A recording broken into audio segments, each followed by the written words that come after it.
What's up, everybody? Today we're gonna talk about a Tomoe River notebook, A5 dot grid made in Japan. All right, that was fun.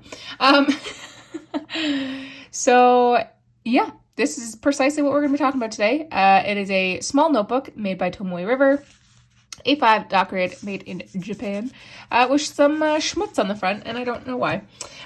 So I like their little design here. I think that's super cute. This is their small notebook. I picked this up from Goulet Pens, and I'll put the price down in the bottom section here because I forget what it was. This is just held in by like some sticky material here. The back of the notebook, relatively plain as well. So the back just has their dots here, logo here, bit of information about the sizing.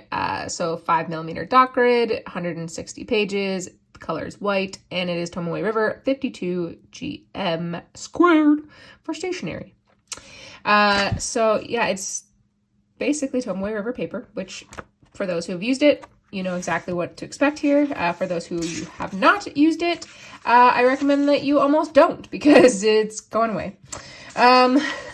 So I skipped past the first page because the first page is glued to the binding here, and that kind of drives me nuts, so I skipped it. And then I have my ink test page. It is exactly what I expected. Nothing shocking. Because it's Tomoe River paper. It's very thin, it's very smooth, it is showing excellent shade and sheen, even with like rotring here, and I put down some ink swabs just for funsies, because why not? So just to show like the sheen here, you can see the gold coming out of the writer's blood. You can see definitely shade and sheen in these two inks. And when you flip the page, it is 52 GSM, so it's very, very thin, so it does buckle when you have ink swabs, but it does not buckle when you're just using regular writing. Lots of show-through, also called ghosting. So, you know, is what it is with 52. It's very, very, very thin paper. I mean, very thin. But you could write on the back. In fact, I do with all of my other notebooks. The Sharpie was very close to bleeding through, but did not. And then just my ode to Tomoe River paper here. You can't see it as much in the camera here, but there is definitely like shade here and red sheen on basically all of the lettering. This was written with the Pilot Custom 912 with the Falcon and Ebonite nib. Sorry, the Falcon nib and Ebonite feed. So it was very, very wet. So you can kind of see a little bit, but not crazy. Yeah, so it's very, very smooth. It is the cream of the crop. Some people don't like Tomoe River because it is so thin and you can see some ghosting. This is the thinner of the papers, so you can get 68 GSM, which doesn't show as much here. But I feel like a lot of the stuff does come out as the 52.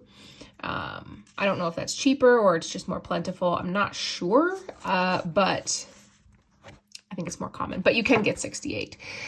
Some people also don't like it because it is so smooth. They prefer a more tactile feel.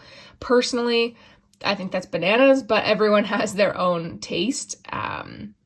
If you want something that does have a little bit more drag, you can get like a Rhodia or a Clairefontaine, which I know some people in the comments are going to be like, what? That's really smooth too. It is, but you do feel more of a drag on the paper than you do with Tomoe River. Tomoe River, you do not feel the paper.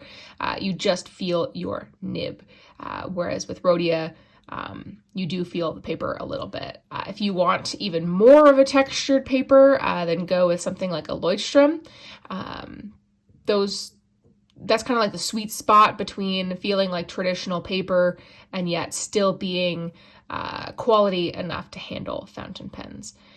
When you get into like this type of stuff though, where it is exceptionally wet, then I do prefer Tomoe River because it can handle it.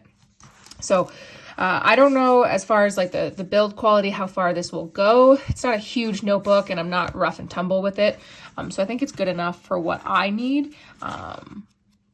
Especially since I won't use this as a journal. It'll just be like a notebook to do like ink reviews and stuff like that on. So I like it. I would recommend it. If you can pick something up from Tomoe River, I would recommend it. None of us in the world of fountain pens know when they're going to go away, but we just know it's going to be sometime soon. So if you like this video, hit that like button. If you liked it a lot and haven't done so already, do hit that subscribe button. New videos come out every Monday and Friday, and occasional Q&A on Tuesday. If you're still watching this far in, I appreciate you. You are the reason I make these videos. And as always, I'll see you next time. Bye-bye.